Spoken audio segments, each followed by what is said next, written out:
Good. So what I start by sharing is just what I've been doing. This is a little bit of a personal story, but I've been spending probably way too much time just streaming content because it's all available, and I'm here, and I've been having this moment, and I've been thinking a lot about what we need right now, and it was funny because the moment when everything, and I'm based, by the way, in Washington D.C., and the moment when many things started becoming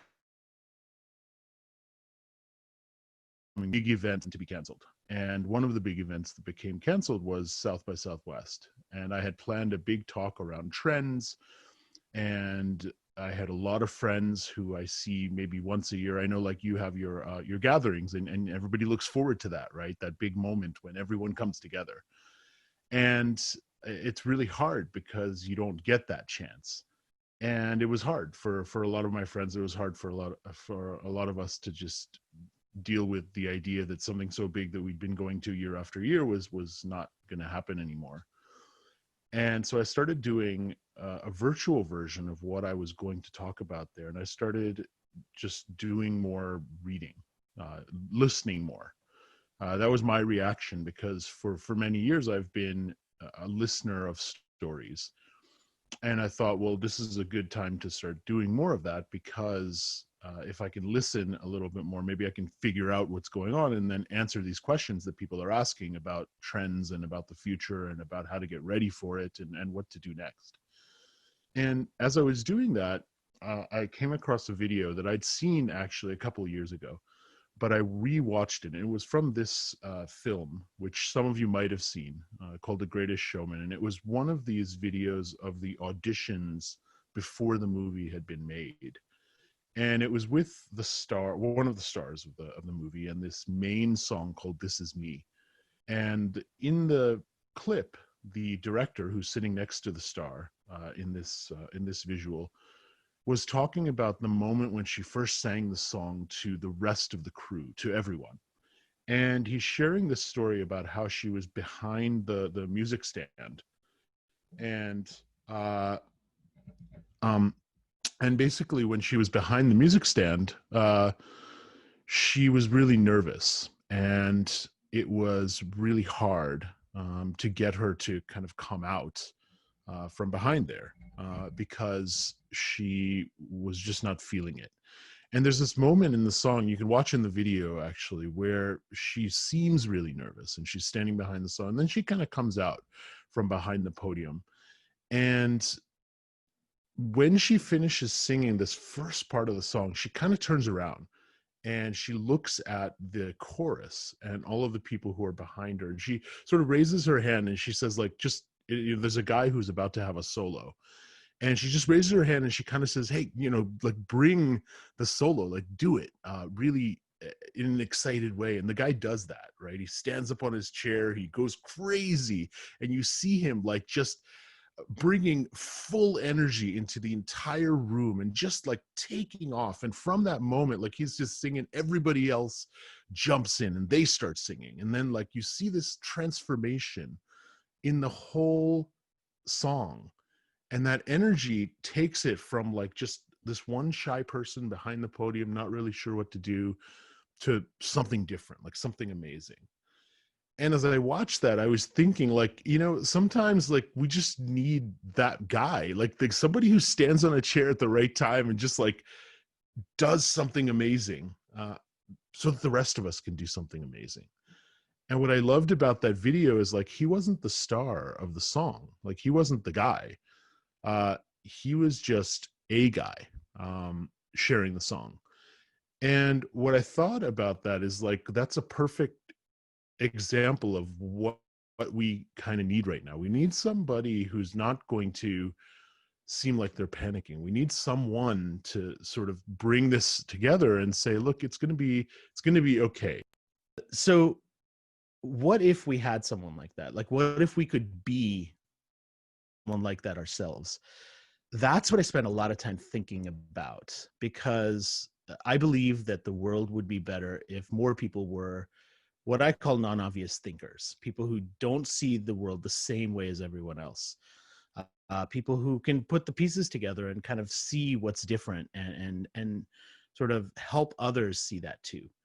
So what I wanted to do today is just talk to you about that. Like, what does it take to do that? What does it take to be a person like that? And I think the first step of that is just to see how the world is changing a little bit. And so I want to share with you 3 ways that I think the world is changing, give you some examples. Then I'm going to take you inside the process of what I typically use to do this. And I'll give you a couple of trends, and then we'll have a discussion and some Q&A, and just sort of have a conversation. So that's the plan for today. And the first piece of this was just like how we buy everything shifting. So like you can order a mattress and you can get it delivered at home. You can order these products that decide how long to cook the food for you, right? So like you don't have to even know anything about cooking, which is perfect for right now, right? Because a lot of us are forced to do more cooking maybe than we're used to. So the June Intelligent Oven, you just put the food inside and the cameras decide how long to cook it, right?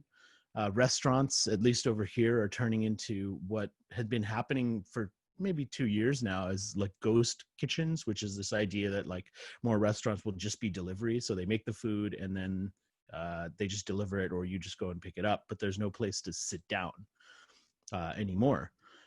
In San Francisco, they had an app called Filled, where you could order a fuel truck to your parked car, and then you could get your fuel filled in your car. So like all of these tools, all of these ways of buying, everything from all of these to the subscription models that we see for various things, everything like that had already been shifting. And one of the things that I started discovering as I started listening more and paying attention to more stories now is the shifts that are happening now may be accelerating, but the signs of them were already there before. And so that's what I'm starting to track and pay attention to. And that's one of the main tools of anybody who does futurist work, right? You pay attention to the signals of what's happening now to try and project what's going to happen more frequently in the future. The other thing was that technology both isolates us and it connects us. And you see that in many different ways. So here's a product out of Japan that's a holographic wife. So you can actually, get a subscription to this and it's companionship, and there's like a hologram, and it's like this whole thing, right? There's also live concerts. So this is Now United, which some of you might know. It's just this group of all of these, mostly kids. I call them kids because they're way younger than I am. From many different countries, and they all come together in one group, and they've been performing, and it was sort of a reality show to find them. And now they're doing these from home concerts. There's products like this, which is called the Care Coach, which is a digital avatar that had been around for elderly people to offer them companionship. And what's interesting about this is it was a avatar, but it was voiced by a real person. So you can interact with this as an animated image, but there's actually a human voice behind it. And you get to know that human voice, and it's a service that they've been providing. So that was the second piece. And the third piece is what I call this believability crisis. And this is the third big shift that I think is happening right now, which is we just don't know what to believe. We're unsure. And part of it is because we've just seen these messages that are unbelievable, right? So we see all of these beauty messages, and we've seen them for a long time, that don't really make us feel good about ourselves. I mean, here's a real one I saw from Levi's saying, hotness comes in all shapes and sizes, and then it shows you 4 women that are basically the same size. So like, what are you supposed to think after this, right? You don't feel good about yourself, you feel worse. And so you think, well, I need to go and get some stuff to maybe make me feel better. These are products with pitches, marketing pitches that are completely unbelievable. I mean, all natural Cocoa Krispies. It boosts your immunity. I mean, how are these things possible, right? There's no tree that grows this product. So how can it be all natural? It doesn't make any sense. But we see these stories, and we kind of get used to dismissing them in our minds and thinking, well, that's not real. And it's hard because we just don't know. So I'm going to do a very quick poll here, right? So I'm going to share with you 3 headlines, and I want you to tell me, I want you to think actually for yourself whether they're fake or whether they're real. And then I'll reveal the truth about them. So here's the first headline. Chemical in McDonald's fries could cure baldness. That's the first headline, okay? Just think for yourself. whether that's real or fake. Bumblebee vomit. Scientists are no longer ignoring it. That's the second headline. Okay. Third headline, sassy seal accidentally slaps man across the face with an octopus. Those are three headlines. Okay. So this is the test for yourself of your media savvy, whether you can tell, are these real or are these fake? Okay. Here we go. Here's the big reveal. First one, real. McDonald's fries could cure baldness. How? Because some researchers found a chemical that might regrow hair, and then another online writer Googles that chemical, sees what else has that chemical in it, finds that it's McDonald's fries, puts the pieces together and says, oh, McDonald's fries cures baldness. Unfortunately, it doesn't work. I tried it. Not so good. The second one is bumblebee vomit. That's real too. Scientists are no longer ignoring it. Maybe there's curative properties in bumblebee vomit. We don't know. And the third one, unfortunately, I'm sorry to tell you, yes, this is real too. And you know you'll be Googling this video afterwards because it's really quite entertaining. I mean, it was the slap that was heard around New Zealand.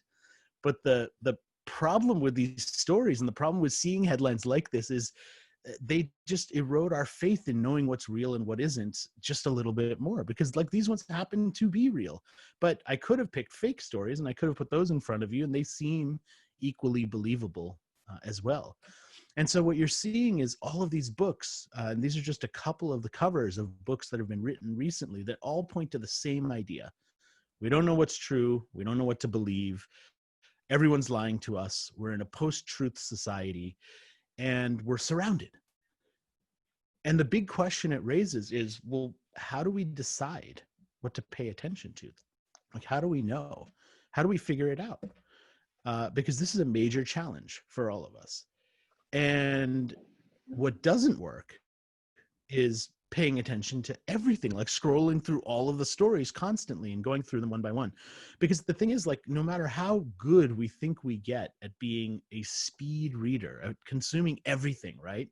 Because, hey, the more we consume, like the more we can figure out, right? And if we use an app like this, maybe we can just like flash the words in front of our eyes much faster and therefore be better.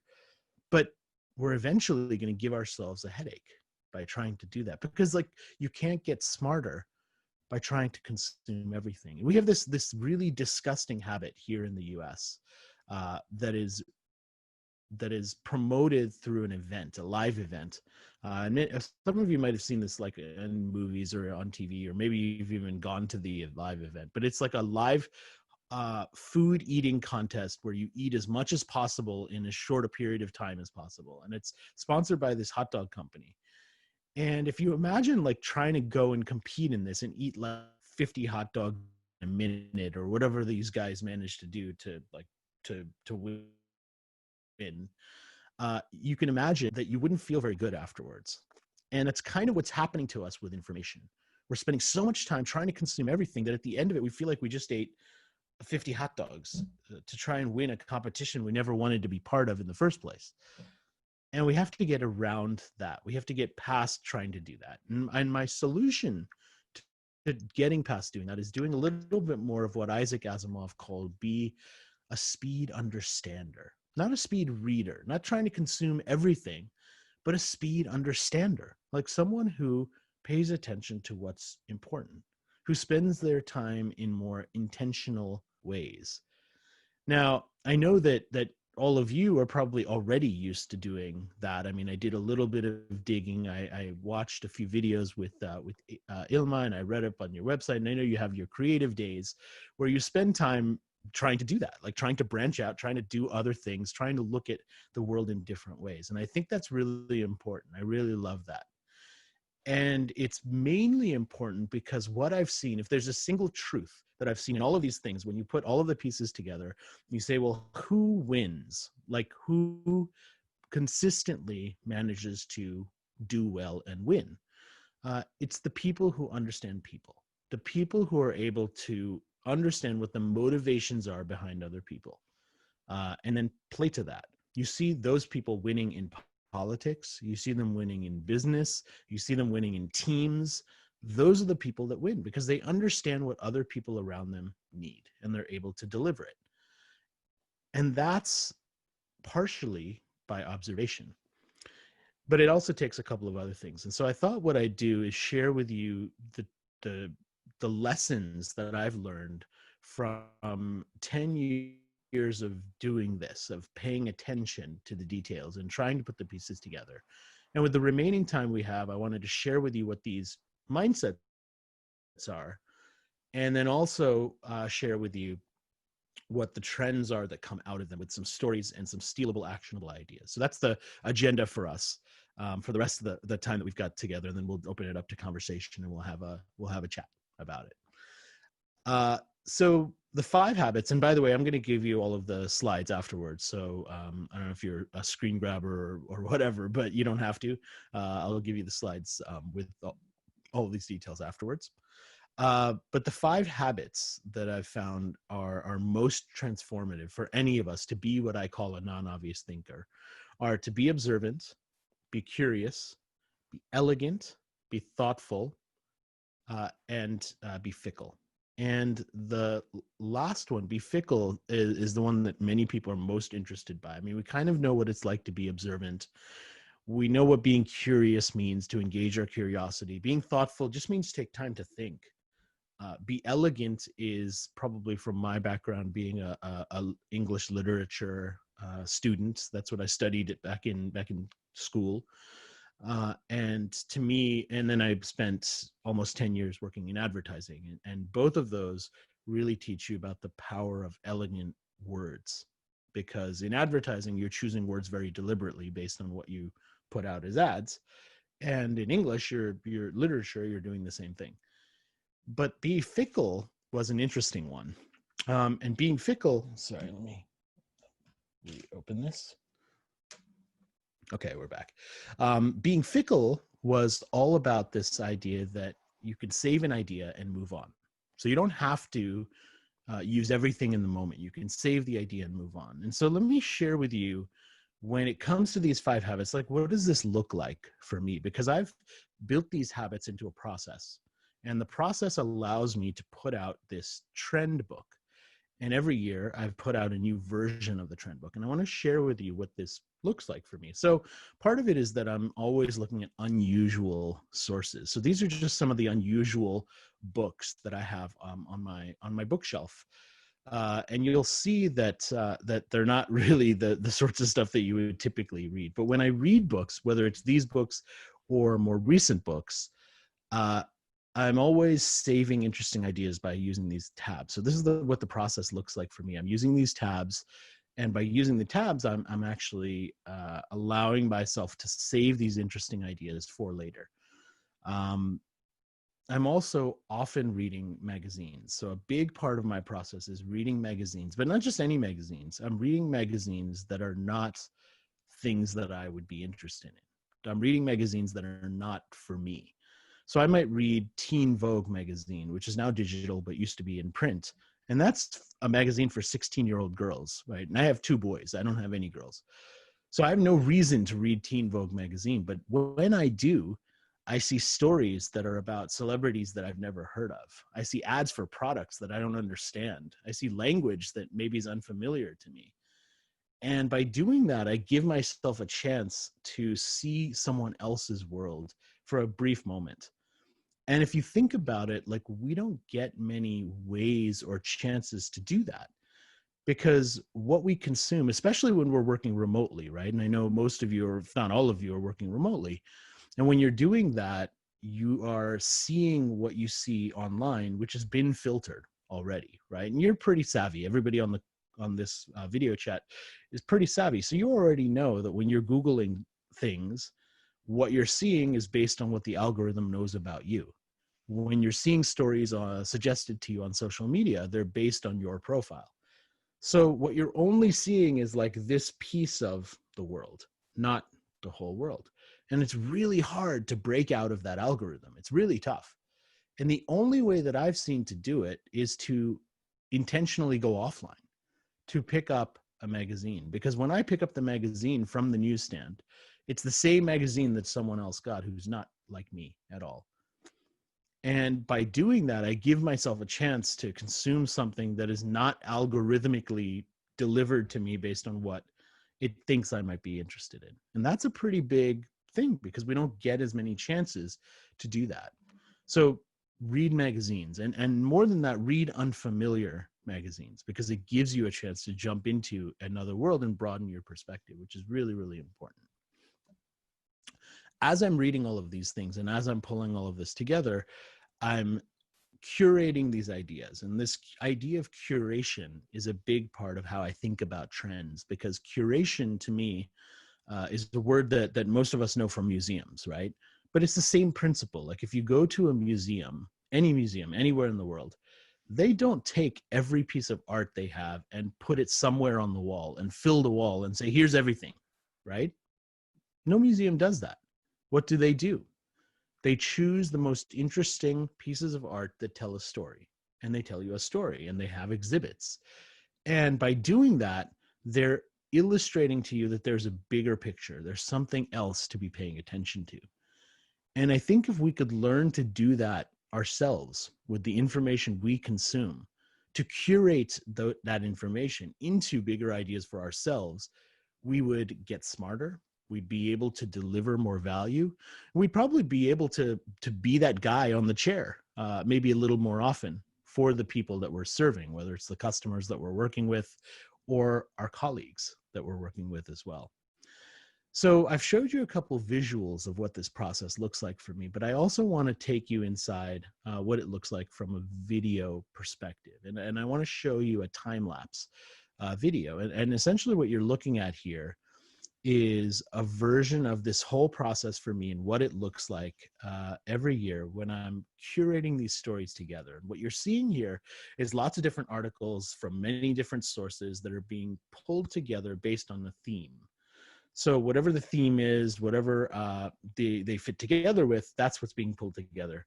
And once they're pulled together, they are elevated into a bigger idea. And in this case, the bigger idea is a trend that I call truthing.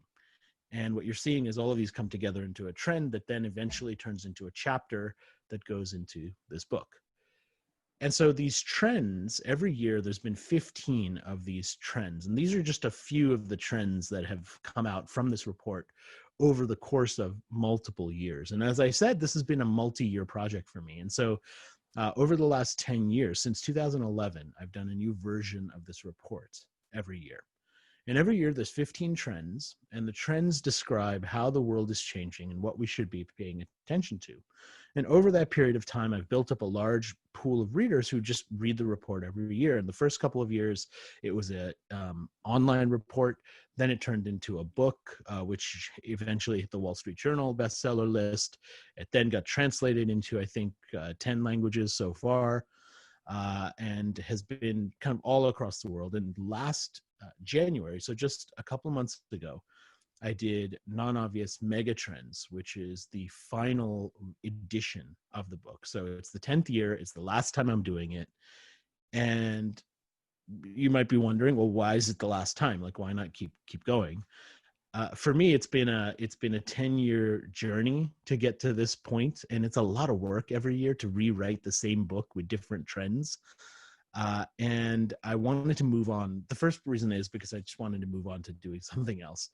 But the other reason was 2020 felt like this moment in time where it was a good idea to just look back and see what had changed and move forward. And this was kind of before any of the pandemic stuff happened, or we moved into this kind of strange reality that many people are faced with.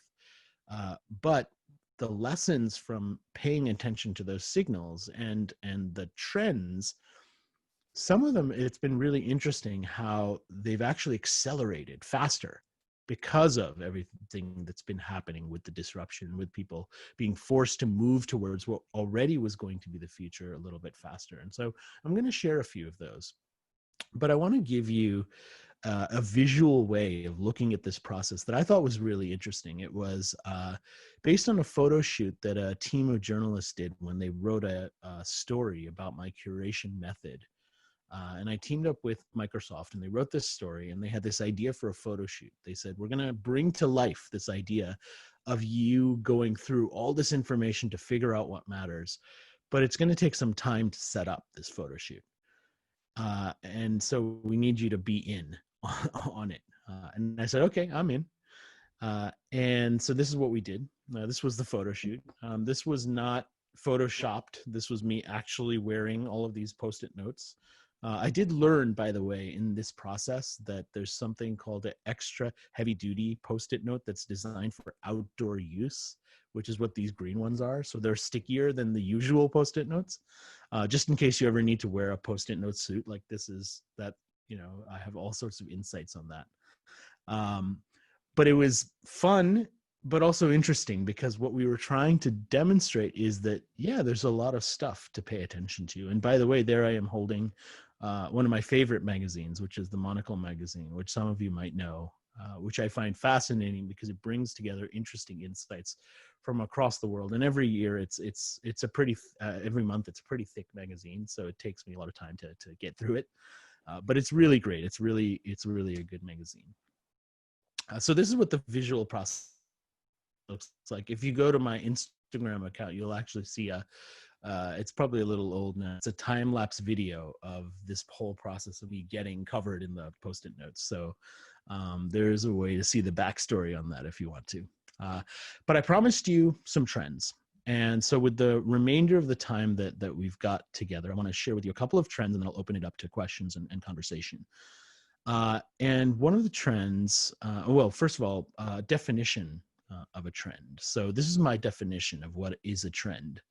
And to me, a trend is a non-obvious, unique, curated observation of the accelerating present. And to me, the important part of this is the accelerating present, because I believe that the signals of what's going to matter in the future are already here, if we just get better at paying attention to them. And that's what I try and teach people how to do. So what are the things that happen right now that you might look at and say, oh, that's going to be really important like, I need to pay attention to that. Or from a business perspective, we need to do something differently because of that, because of how people are reacting to this, because of what they're doing next. Is it going to change the way that they email? Is it going to change email marketing or marketing automation in general because of this behavior, because of this belief, right? And therefore, what are we going to do about it? That's the formation of how these pieces come together. So that's one of the things I want you to think about as I go through these trends. The other thing I'd love for you to think about is just, what does this trend mean for me in terms of how I either relate to other people or that I will relate to other people moving forward? And that is particularly important when you think about the first trend that I wanted to share with you, which is something I call the human mode. And remember, these trends were written before this whole pandemic crisis, right? The human mode trend was about how when technology seemed like it was continually isolating us, we craved more human connection. We wanted more human ways to connect with one another and more human products and services. And we sought those out and we trusted those because they felt more authentic. And even in the midst of the crisis here, we're seeing more examples of that coming out. So before, I would talk about the relaxed lane, which was this slow checkout line at the grocery store for people who might need a little extra time. So I'm not sure if this is happening wherever you're living, but where I was living, there were more and more automated checkouts happening. So you wouldn't need to talk to anybody. You just go, you take your products, you check them out yourself, and you leave. And there are some people for whom that just doesn't work. People who have Alzheimer's, people who have dementia, people who just need a little bit of extra time. And so many grocery stores in the UK started doing these relaxed checkout lines, which was this beautifully empathetic thing. And now it's shifted to stores opening a little bit earlier, at least around where I live, so that seniors have a chance to go and get their food and be socially distanced from everyone else and have more of a chance to do that. And that's another example of kind of this human mode. The actor John Krasinski has been doing this YouTube series, which has been hugely popular around good news, and he just shares interesting news to make people feel better. And he's kind of the former star of The Office, and he's done a couple of other shows, and relatively well known and a likable guy, and he's been putting out interesting good news. This is a Canadian band named the Bare Naked Ladies, which some of you may have heard at some point. And they're doing these live jams from their homes, and they're just all connecting, and they're singing the songs that people know. And you're seeing musicians all over the world doing things like this to try and just share with one another, right? And it's really interesting, because when we see that, we see how people are starting to connect with one another. There was another great example of a Broadway music star who reached out to all of these students who did not have a chance to perform their high school musicals. And she said, look, if you perform on video, I'll watch, I'll be your audience, which was this really nice way of valuing the hard work that people had done for these things that they weren't going to get to do, especially kids, which is really tough for them, because for us, at least, like the rest of the school year basically got canceled. So my kids have been working from home and studying, which is, by the way, one of the reasons I appreciate the early start time, because like they're all sleeping, so it's perfect, because I don't have to worry about dealing with any of that stuff. So I love your timing of your global team. It really worked out well for me. The lesson here, I think, behind the human mode trend is, how do we take this idea, this made with empathy, and use it as a strategy for us? So how do we do the things that we do with more empathy? Because that's what we're going to need right now. That's what we're all looking for a little bit more of. And if we can find ways to inject that into the ways that we interact with the people that we're interacting with, it can really make a difference. We can really stand out. We just have to have enough empathy to come up with it, right? To think of it, to think of how to do that. The second big mega trend that I wanted to share with you is something I called instant knowledge. And instant knowledge is the idea that we expect to be able to learn everything faster than maybe ever before. And so you have stories like this 8-year-old who taught himself how to drive. I have way too much McDonald's in here. I guess I've been like thinking about American stuff perhaps a little bit too much. But he drove to McDonald's, and when he got there, the staff there thought it was a joke. And when they realized it wasn't a joke, they called the police. The police came and interviewed this poor little 8-year-old. And he said that he was just hungry, and he taught himself how to drive on YouTube. Like, that's the world we live in, where an 8-year-old teaches himself how to drive on YouTube and goes to McDonald's because he wants a burger, right? And what's that 8-year-old going to say after having lived through that, after having lived through homeschooling and distance learning and all of these things, when he turns 18 and has that conversation about whether he should go to college, whether he should continue schooling? Like, what is that future going to look like, right? Because on every level, we have the ability to learn these things almost instantly, right? The tasty cooking videos, which many of you have seen, help us answer what is an urgent question every single day, which is like, what's for dinner? And we go online and we watch these videos, and they step through what the ingredients are, and they help you figure out how to cook. And whether you know how to cook or whether you don't, like, it doesn't matter, because this will show you how to do that, right? So we have access to that. This beautiful app called Radio Garden that works on your phone allows you to literally scroll through a world map and listen to a radio station from anywhere in the world. So now you can listen to news from a place that you don't live, which is something I highly recommend, by the way, especially for me, because I live in America and our news is very one-dimensional. And so I really have to be intentional about consuming news from other places. And I know what it's like, because I lived in Australia for 5 years. I was born in India. I lived in the Philippines. I mean, I've lived other places where I've seen news cycles in other ways. And so I'm lucky. But a lot of times we don't have that, because we live in the same place, we read the same stuff. And so we need things like this. We need things like Radio Garden to be able to help us break out of that. To do something a little bit different. Now, one of the upsides of the whole pandemic is all of this amazing content that we might have otherwise had to pay for is now becoming free, at least for a short period of time. So we have access to some of the world's most amazing information. And it's really fascinating, because now we can take all of that information and we can turn it into knowledge for ourselves and for our kids as well. I've spent a lot of time building a platform to enable us to take advantage of this trend as well. So even before the pandemic happened, one of the ways that I was shifting the brand, the overall brand of Non-Obvious, is into these guides, which are meant to compete with the dummies guides.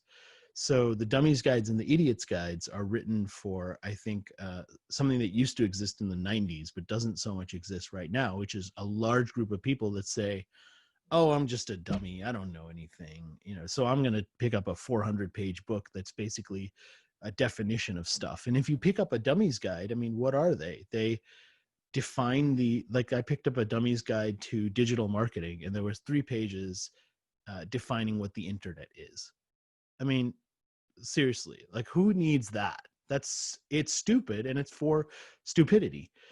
And instead of doing that, I thought, well, why not create a guide series with real experts that jump straight into what the insights are and helps people to really get stuff done and treats them like smart people. And so part of the tagline of these guides are smart advice for smart people.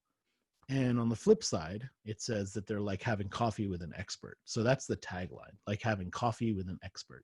Because if you could do that, you would get much more value out of just that half an hour than you would out of reading a 400-page dummies guide that's useless. And that was the intent behind it. And what it allowed me to do with this brand of Non-Obvious is something that I think we all need to do now because of this trend, which is help people get smarter faster. Right? And you have lots of videos online, you have lots of content helping people get smarter and get better at promoting their businesses, right? I mean, that's what you do. You help people to tell their story. You help them to get it out there and build their audience and give them the platform to do that. And the more you can help them get smarter about how to do that and not have technology be a barrier to allowing them to do it, the more loyalty you get from those people, right? Because you're all about simplicity. I know, right? I mean, it's in your name. So, like, how do you deliver on that simplicity? Well, part of it is by helping people get smarter, because the smarter they are, the more they're able to use the tools that you're putting in front of them, so that they're not just sending blast emails that are super long. They're using split testing. They're using the tools that are available to help them be better at doing what they need to do. And that's super, super important. So how do we help people get smarter faster? That's the second big trend. Third trend is something I call revivalism. And revivalism is the idea that in a world where we're not sure where to trust and we have this believability crisis, so little background knowledge. I figured out how to do my DSLR, but I have this auto shut off that I need to quite figure out. And I haven't quite figured that out. So it shuts off after a certain amount of time. So I got to return it on. So that's what's happening. So sorry about that. Revivalism, the idea that now more and more we're turning the clock backwards because we just don't know what to trust, right? And so what we end up doing is we end up trusting the things that we used to trust. And so we start listening to music on vinyl again. And Kodak is making film, like actual film, for some diehard photographers. We have stories of things that we remember from the past coming back, like Picard, which is this amazing show from this captain that I used to watch like 20 years ago that I loved, and He-Man, which some of you may know and some of you may not, which I used to play with these action figures when I was a kid, and it was terrible then. I don't even know why they're bringing it back, right? But they are bringing it back because we want these experiences from the past. And so we're going back to playing board games. Board games were having a resurgence. These classic video games are coming back as well. And what we're eventually figuring out from all of these is we're rediscovering the beauty of these things that had been happening in the past that we kind of moved away from and now came back to. We're rediscovering the analog. And this is kind of this macro thing that's been happening. And when you see this macro thing, you think, well, what is the analog for us? Like, what is the old school way that we might have done things in the past? And how do we reconnect with that? Or how do we make that something that our customers might reconnect with? That's really interesting to start thinking about how to do something like that. All right. And the last trend I want to share with you is purpose. And purposeful profit. And this is something that's been happening for a long time now in business. but is going to continue to accelerate, especially now that we're looking at what are companies doing to make a difference in the world and to be helpful for people, and the cause related side of the business. So everything from all of these beer manufacturers shifting to making hand sanitizer, which is already happening, to restaurants feeding people and changing their business model of how they feed people, to Patagonia, which was a long-time purpose-driven retailer that said, look, don't buy our new stuff, save the old stuff, repair it, reuse it, resell it in some cases. And what all of these things point to is the idea of standing for something bigger, standing for something that is bigger than a bigger message. And I know I promised you 4 trends, but I thought I'd give you a bonus one because we're having a good time. And the bonus one that I want to share with you is something that I think is happening across the board in many different industries, and one that I think we really do need to pay attention to, and it's what I call flux commerce. And flux commerce is kind of a two-sided thing. The first side is the idea that the way we pay for what we use is shifting. So we might use more subscriptions. We might change the business model around how we actually consume the information or the products or the services. And the other side of it is the lines that used to exist between two different industries are starting to blur. So you have coffee shops that are also banks. You have Apple opening up a credit card service. Taco Bell created a hotel. We already talked about the ghost kitchens, right? And Crayola has a makeup line, because makeup is basically painting your face, right?